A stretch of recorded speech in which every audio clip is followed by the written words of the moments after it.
ஐயனார் துணை சீரியல்ல இனிய எபிசோட்ல என்ன நடந்திருக்கு அப்படின்னு பார்த்தீங்கன்னா, இப்ப நம்ம சோழனும், நிலாவும் சேட் பண்ணிக்கிட்டு இருக்காங்க இல்லையா? அப்ப நிலா என்னோட அப்பா, அம்மா கிட்ட நம்மளோட கல்யாணம் பத்தின எல்லா உண்மையுமே சொல்லிட்டேன் அப்படின்னு சொல்றாங்க.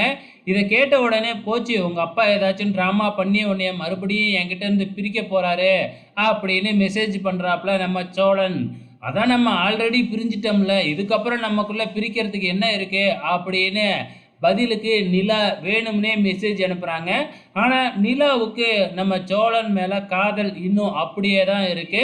ஏன்னா, அவங்க வேணும்னே இந்த சேட்ட அனுப்பிவிட்டு, நம்ம சோழன் எப்படி காண்டாவுறாப்ல அப்படின்னு பார்க்கறதுக்காகவே இப்படிலாம் பண்ணிக்கிட்டு இருக்கிறாங்க.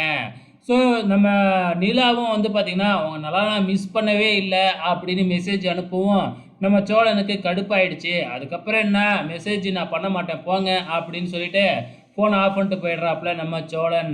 மறுநாள் காலையில நிலாவோட அப்பா வந்து பார்த்தீங்கன்னா ஆரம்பிச்சிட்டாப்புல, தன்னோட ஃப்ரெண்டு அப்படின்னு சொல்லிட்டு வந்து பார்த்தீங்கன்னா, உங்க அம்மாவோட தூரத்து சொந்தம் அப்படின்னு ஒருத்தர கொண்டுகிட்டு வந்து உட்கார வச்சுக்கிட்டு, இவருக்கு வந்து பார்த்தீங்கன்னா, ஹோம் ஸ்டேவுல வந்து பார்த்தீங்கன்னா, ஏற்காடுல வந்து வீடு கட்டி குடுக்கணும். நீ தானே ஆர்க்கிடெக்ட்டு. அதனால வந்து பார்த்தீங்கன்னா, நீ ஏற்காடுல இவங்களுக்கு டிசைன் பண்ணி குடுக்கணும். அப்படி இப்படின்னு வந்து பார்த்தீங்கன்னா, பேசி நிலாவையே கன்வின்ஸ் பண்ண வச்சுட்டாப்புல. எப்படியாச்சும் நிலாவ இந்த இடத்த விட்டு காலி பண்ணணும் அப்படிங்கிறது தான் அவரோட திட்டமா இருக்கு. ஆரம்பத்தில சென்னைய விட்டு நான் எங்கேயுமே வரமாட்டேன் அப்படின்னு நிலா சொல்லி பார்க்குறாங்க. ஆனா, எப்படியோ கெஞ்சி கூத்தாடி நிலா கிட்ட ஓகே வாங்கிடுறாங்க. இந்த பக்கம் நம்ம சோழன் மறுபடியும் நாடகத்த ஆரம்பிச்சுட்டாப்புல. ஸோ, நிலா வர்ற இடத்துல பார்த்து ஒரு கடையில உட்காந்துக்கிட்டு ஒரு பொண்ணோட ரொமான்ஸ் பண்ற மாதிரி ட்ராமா போட்டுக்கிட்டு இருக்கிறாப்புல. நிலா இத பார்த்துட்டு பயங்கரமா காண்டாகுறாங்க.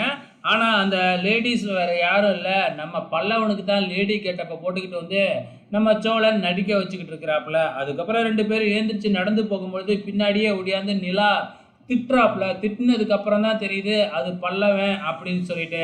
அதுக்கப்புறம் என்ன, அதுதான் உண்மை வெளியில வந்துருச்சுல்ல. நான் எந்த பொண்ணுகிட்ட பேசிக்கிட்டு இருந்தா உனக்கு என்ன நிலா? நீ ஏன் கோவப்படுற? அப்படின்ன உடனே நம்ம நிலா பதில் சொல்ல முடியாம டாபிக்க மாத்துறாங்க. நீ இதுக்கப்புறம் ட்ராமாவே பண்ண மாட்டேன்னு சொன்னல்ல, மறுபடியும் ட்ராமாவ ஸ்டார்ட் பண்ணிட்டியா? அப்படின்னு சோழன அத வச்சு திட்ட ஆரம்பிக்கிறாங்க. அதுக்கப்புறம் என்ன, எல்லாம் 3 பேரும் உட்காந்து ரொம்ப அழகா ஜாலியா பேசிக்கிட்டு இருக்கிறாங்க. இதுக்கப்புறம் இன்னும் என்னலாம் நடக்க போகுதுன்னு தெரியல. வெயிட் பண்ணி பார்க்கலாம்.